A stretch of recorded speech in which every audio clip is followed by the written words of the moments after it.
Hello friends, good morning every one. வாங்க MCX market பற்றி discuss பண்ணலாம். யுஎஸ் ஆயில் வந்து கிட்டத்தட்ட பார்த்தீங்க அப்படின்னா ஒரு $1 மட்டும் பாசிட்டிவில் வந்து ஓப்பனிங் வந்து கொடுத்துருக்கு. ஸோ பாசிட்டிவ் ஓப்பனிங் வந்து எக்ஸ்பெக்ட் பண்ணதா அப்படின்னு கேட்டிங்க அப்படின்னா எக்ஸ்பெக்ட் பண்ணதான். ஏன்னா பேச்சுவார்த்தை வந்து ஃபெயிலியர் ஆகிடுச்சு.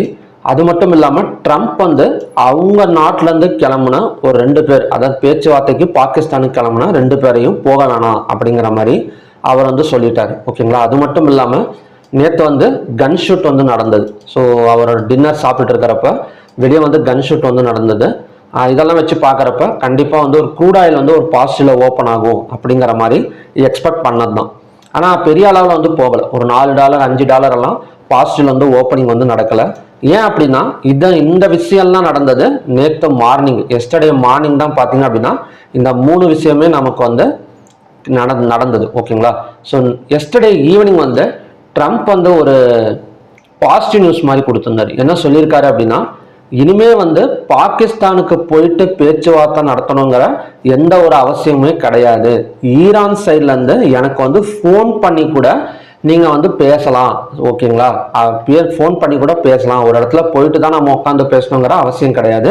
நீங்க ஃபோன் பண்ணி உங்களோட கருத்துக்களை வந்து தெரிவிக்கலாம் தாராளமா. இப்படி தெரிவிச்சிங்க அப்படின்னா சீக்கிரமா ஈரானோட வார் வந்து முடியறதுக்கான பாசிபிலிட்டி இருக்கு அப்படிங்கிற மாதிரி அவர் வந்து அனௌன்ஸ் பண்ணிட்டாரு. ஓகேங்களா. இது வந்து கொஞ்சம் பாசிட்டிவ் நியூஸ் தான் மார்க்கெட்டை பொறுத்த வரைக்கும். அதாவது இந்தியன் மார்க்கெட்டை பொறுத்த வரைக்கும், ஸ்டாக்ஸை பொறுத்த வரைக்கும் பாசிட்டிவ் நியூஸ். அதே சமயம் க்ரூட் ஆயிலை பொறுத்த வரைக்கும் ஒரு சப்ளை நியூஸ் மாதிரி ஒர்க் அவுட் ஆகக்கூடிய சான்சஸ் வந்து இருக்கு. ஓகேங்களா. இப்போ நெக்ஸ்ட் வந்து க்ரூட் ஆயிலில் பிரேக் அவுட் பார்த்தீங்க அப்படின்னா ஃப்ரைடே வந்து எக்ஸாக்டாக ஒரு பிரேக் அவுட் வந்து நடந்தது. இந்த இடம் பார்த்தீங்கன்னா தெரியும்.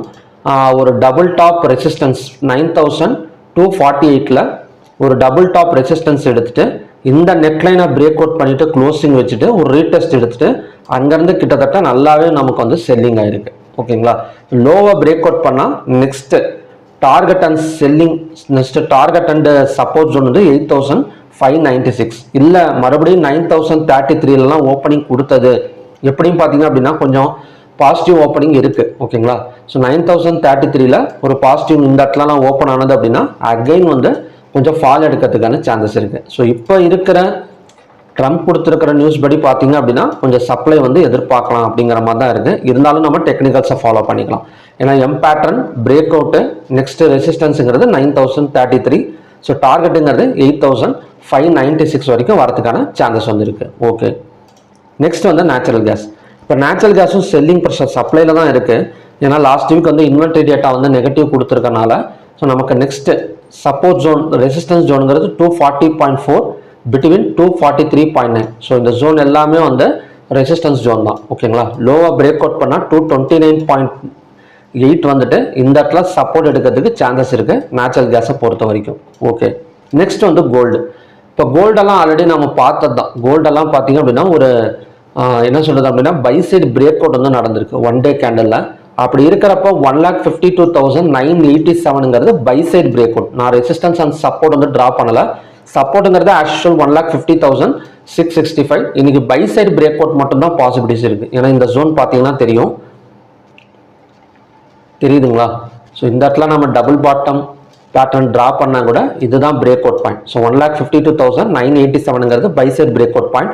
ஸோ இதுக்கு மேலே ஓப்பன் ஆனாலோ இதை பிரேக் அவுட் பண்ணாலோ இங்கேருந்து பார்த்தீங்க அப்படின்னா ஒரு 2000 to 3000 பாயிண்ட்ஸ் பக்கம் மேலே வரதுக்கு சான்சஸ் இருக்கு. ஸோ குளோபல் நியூஸ் பெருசாக வந்து இம்பாக்ட் ஆகலை. பட் இருந்தாலுமே ஒரு 800,000 பாயிண்ட்ஸ் அப் அண்ட் டவுன் இருக்கு. ரொம்ப மோசமாலாம் கிடையாது. ஓரளவு பார்த்தீங்க அப்படின்னா மூவ்மெண்ட் இருக்கு நமக்கு. நெக்ஸ்ட் வந்து சில்வர். ஸோ சில்வரை பொறுத்த வரைக்கும் நெக்ஸ்ட் ரெசிஸ்டன்ஸ் ஜோனுங்கிறது 2,47,029. நெக்ஸ்ட் சப்போர்ட்டுங்கிறது 2,37,582. ஸோ நான் சப்போர்ட் மட்டும் கொஞ்சம் வந்து நவுட் வச்சுக்கிறேன். இந்த இடம் பார்த்தீங்கன்னா தெரியும். ஸோ இதுக்கு முன்னாடி 2,37,000 ஒர்க் அவுட் ஆகிருந்தது. இந்த இடத்துல பார்த்தீங்க அப்படின்னா ஸோ கேண்டில்ஸ் நிறைய தடவை வந்து சப்போர்ட் எடுத்திருக்கு 2,40,034. ஸோ இந்த ஜோன் தான் பார்த்தீங்க அப்படின்னா நமக்கான நெக்ஸ்ட் சப்போர்ட் ஜோன். ரெசிஸ்டன்ஸ் வந்து 2,47,029. ஓகேங்களா. இப்போ நான் ஆல்ரெடி நேற்றே சொன்ன மாதிரி தான் கோல்டெல்லாம் மேலே வரப்போ ஸோ அதுக்கான ரிலேட்டட் ஸ்டாக்ஸ் எல்லாம் கொஞ்சம் பாசிட்டிவ் கொடுக்கறதுக்கு சான்சஸ் இருக்கு. நெக்ஸ்ட் வந்து காப்பர். இப்போ காப்பர் எடுத்துக்கிட்டா எக்ஸாக்டாக ஒரு ரெசிஸ்டன்ஸ் ஜோனில் தாங்க நிற்கிது. காப்பரோட பிரேக் அவுட் பாயிண்ட்டுங்கிறது ஸோ நமக்கு லாஸ்ட் கேண்டிலோட லோ இந்த இடம் தான் பார்த்தீங்க அப்படின்னா காப்பரோட பிரேக் அவுட் பாயிண்ட். ஓகேங்களா, sell side break out point 1292. So 1292 break out பண்ணால் கண்டினியூஸாக 1286. ஸோ அதையும் தாண்டி 1284 எல்லாம் கீழே இறங்கிறதுக்கு சான்சஸ் இருக்குது. ஸோ பை சைட் பிரேக் அவுட்னு காப்பரில் எடுத்துக்கிட்டோம் அப்படின்னா 1296 இந்த இடத்த பிரேக் அவுட் பண்ணால் கண்டினியூஸாக 1300 வரைக்கும் போயிடும். பட் இதுக்கு இருந்தாலும் காப்பர் வந்து ஒரு நல்ல ரெசிஸ்டன்ஸ் எடுத்திருக்கு அப்படிங்கிற மாதிரி சொல்லணும். ஓகேங்களா, ஓகே. ஸோ மேக்ஸிமம் கூடாயில பொறுத்த வரைக்கும் ஒரு அப் அண்ட் டவுன் மூமெண்ட் தான் இருக்குது. ஒரு ஏரியா செல்லிங் ஆகிடுமாங்கிறதும் தெரில. ஏன்னா இந்த இடத்துல பார்த்தீங்க அப்படின்னா நமக்கு நல்ல ஒரு சப்போர்ட் ஜோன் இருக்குது. ஸோ எப்படி இருந்தாலும் 9033 இந்த ஜோனெல்லாம் வந்தது அப்படின்னா கண்டிப்பாக வந்து நல்ல செல்லிங் வந்து எதிர்பார்க்கலாம் கூடாயில பொறுத்த வரைக்கும். ஓகேங்களா, நெக்ஸ்ட் வந்து நிஃப்டி நிஃப்டி பார்க்கலாம்.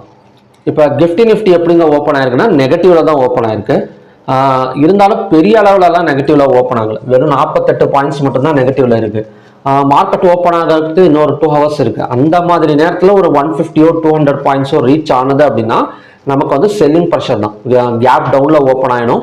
ஸோ ஆல்ரெடி நிஃப்டியோட கேண்டில் எல்லாம் பார்த்தீங்க அப்படின்னா நமக்கு நல்லாவே ஒரு நிஃப்டியோட கேண்டில் பார்த்தீங்க அப்படின்னா ஃப்ரைடே வந்து நல்ல செல்லிங் ப்ரெஷரோட க்ளோஸ் ஆயிருக்கு. ஸோ க்ளோஸுக்கு கீழே ஓப்பனிங் வச்சது அப்படின்னா செல்லிங் கண்டினியூஷன் ஆகிடும். ஓகேங்களா, அப்படி இல்லாமல் நமக்கு இன்னும் ஓப்பன் ஆகிறதுக்கு டைம் இருக்கிறனால கொஞ்சம் ஒரு பாசிட்டிவ் சைடெல்லாம் போனது அப்படின்னா கண்டிப்பாக வந்து நிஃப்டி அகைன் வந்து புஷ் பண்ணி மேலே வரதுக்கு சான்சஸ் இருக்குது. இதுக்கு இன்னொரு ரீசன் என்ன அப்படின்னா இதுதான், MSCI வேர்ல்டு இண்டெக்ஸ் வந்து பாசிட்டிவ்ல இருக்கு. 2.52 பாசிட்டிவ்ல இருக்கு. இது ஒன்றும் பெரிய பாசிட்டிவ் கிடையாது. இருந்தாலும் இப்போ வேர்ல்டு ஸ்டாக் எக்ஸ்சேஞ்ச் வந்து பாசிட்டிவ்ல இருக்கு அப்படிங்கிற மாதிரி சொல்லணும். இது நிஃப்டி எல்லாமே கொஞ்சம் சப்போர்ட் பண்ணுது அப்படின்னா நிஃப்டியை மறுபடியும் புஷ் பண்ணி மேலே கொண்டு வந்துருவாங்க. இருந்தாலுமே ரெசிஸ்டன்ஸ் இருக்கு. ஸோ நான் ஃப்ரைடே ஈவினிங் வீடியோவில் ரெசிஸ்டன்ஸ் வந்து அப்டேட் பண்ணியிருக்கேன். ஸோ அது போய் வாட்ச் பண்ணுங்க, ரொம்ப யூஸ்ஃபுல்லாக இருக்கும். ஓகே, நெக்ஸ்ட் வந்து ஏடிஆர் வேல்யூஸ். ஏடிஆர் வேல்யூஸை பொறுத்த வரைக்கும் எப்படி கொடுத்துருக்காங்க அப்படின்னா HDFC பேங்க் நல்லா இருக்கு. HDFC பேங்காக இருக்கட்டும். ஸோ ரிலையன்ஸ் கூட பெரிய அளவில் இறங்கல, 0.0 தான் கொடுத்துருக்காங்க. ஸோ நமக்கு HDFC பேங்க் அண்ட் விப்ரோ வந்து நல்லா இருக்கு. இன்ஃபோசிஸ் அண்ட் ICICI மட்டும் தான் கொஞ்சம் வந்து டவுனில் போயிருக்கிற மாதிரி ஏடிஆர் ரிசிப்ட் வந்து கொடுத்துருக்காங்க. ஓகேங்களா, ஸோ ஓகே ஃப்ரெண்ட்ஸ், பார்க்கலாம். நெக்ஸ்ட் வந்து இன்னைக்கு ரொம்ப முக்கியமானது என்னன்னா நிறைய ஸ்டாக்ஸோட குவார்ட்டர்லி ரிசல்ட்ஸ் இருக்கு. இது வந்து ரொம்ப முக்கியம். ஏன்னா அதிகபட்சமாக பை பண்ணுறதுக்கும் சான்சஸ் இருக்குது FIS. ஏன்னா UltraTech cement, Nippon Life, Coal India, Supreme Industries, AU small finance bank, Phoenix, Varun beverages, SBI cards. So எல்லாமே பார்த்தீங்க அப்படின்னா ஓரளவு மிட் கேப் ஸ்டாக்ஸ் தான். பெரிய அளவில் வந்து லார்ஜ் கேப் ஸ்டாக்ஸ்னு பார்த்தீங்க அப்படின்னா கோல் இண்டியா, ஆர்பிஎல் முடிஞ்சிச்சு, அல்ட்ரா சிமெண்ட்கோ, இந்த ரெண்டு வந்து கொஞ்சம் ஹைவேட்டேஜ் ஸ்டாக்ஸ் மாதிரி எடுத்துக்கலாம். ஸோ மற்றபடி எல்லாமே வந்து கொஞ்சம் மிட் கேப் ஸ்டாக்ஸ் தான். இருந்தாலுமே ப்ரெஷர் கொடுத்தாங்க அப்படின்னா அதான் சொல்கிறேன். இப்போ நிஃப்டியும் ஒரு 43 பாயிண்ட்ஸ் நெகட்டிவ்ல போயிட்டு இருக்கு. ஸோ நமக்கு மார்க்கெட்டில் ட்ரம்ப் கொடுத்துருக்கிறபடி, நேற்று கொடுத்துருக்கிற நியூஸ் படி, ஸோ நமக்கு இந்தியன் மார்க்கெட் மேலே தான் வரணும். இப்போ க்ரூட் ஆயில் சப்ளைனா நமக்கு வந்து NSE and BSE வந்து மேலே தான் வரணும். 43 பாயிண்ட்ஸ் நெகட்டிவ்ல இருக்கு. ஒரு 100 பாயிண்ட்ஸ் 120 பாயிண்ட்ஸ் ரெக்கவரி ஆனது அப்படின்னா அகைன் வந்து புஷ் பண்ணி மேலே கொண்டு வரதுக்கு சான்சஸ் இருக்கு. இருந்தாலுமே சப்போர்ட் அண்ட் ரெசிஸ்டன்ஸ் இருக்கு, அதை கரெக்டாக வாட்ச் பண்ணிக்கணும். ஓகேங்களா, ஸோ ஓகே ஃப்ரெண்ட்ஸ், மறுபடியும் பார்த்தீங்க அப்படின்னா இன்னொரு நல்ல ப்ரெடிக்ஷன் வீடியோட நான் உங்களுக்கு மீட் பண்ணுறேன். Thank you very much.